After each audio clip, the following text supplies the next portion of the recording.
खुलुमबाय गोजोन फुंबिलिनि गासैबो बड'लेण्ड बुब्लिनि अनसायगिरिफोरखौ बरायग्रोबाय।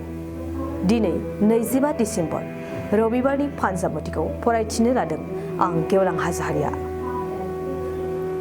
फानजामुथिनि गिबियाव दं मेष राशि, नखराव गोथार सान, रंजा बाजानि गेजेरजों समखौ बारहोहरगोन, गोसोआव हाजासे रंजानाय लागोन।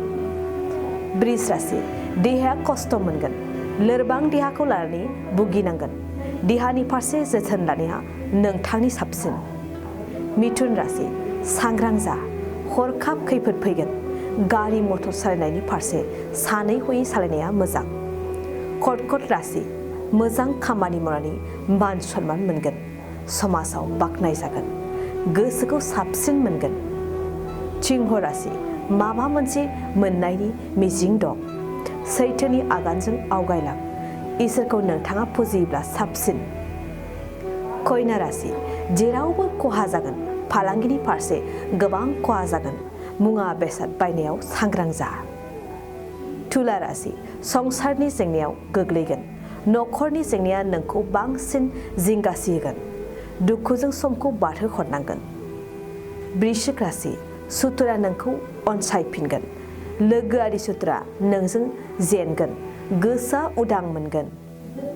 धनु राशि, मोजां सम नङा, खामानियाव नोंथांखौ हेंथा होगोन, जायखिजाया मावनो लानाय खामानियानो हेंथा होगोन।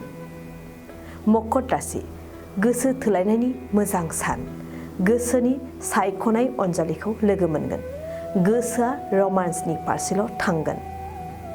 कुम्भ राशि, हरखाब मानिबा दाययाव साजा मोनगोन, गावखौनो मिथिस'नाय नङा, गोसोआव गिनाय साफिगोन। मीन राशि, बिदा फंबायनि गेजेराव अनलायनाय फैगोन, बिदानि सुखुआव रंजागोन, नखराव खौसेथिया बांसिनगोन। दिनै सानसेनि राशि फरायथियाबो एसेनोसै।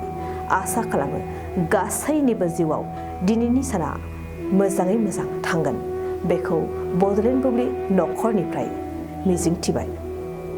गोजोन्थों। नोंथाङा सानाय सुनाय बेरामनि जेंनायाव गोग्लैदों नामा? जुदि नोंथाङा सानाय सुनाय दंब्ला जिंगासिनांगौ गैया।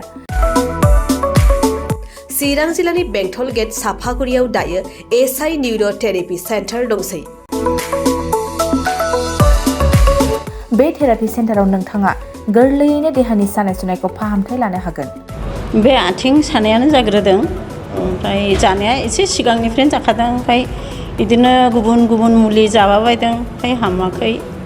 दिनैनि ट्रिटमेन्टआ नङा, आङो एसे मोजां मोनसिनबाय। जेरै सिं सानाय, आफादावरि सानाय, मोदोम जरा सानाय,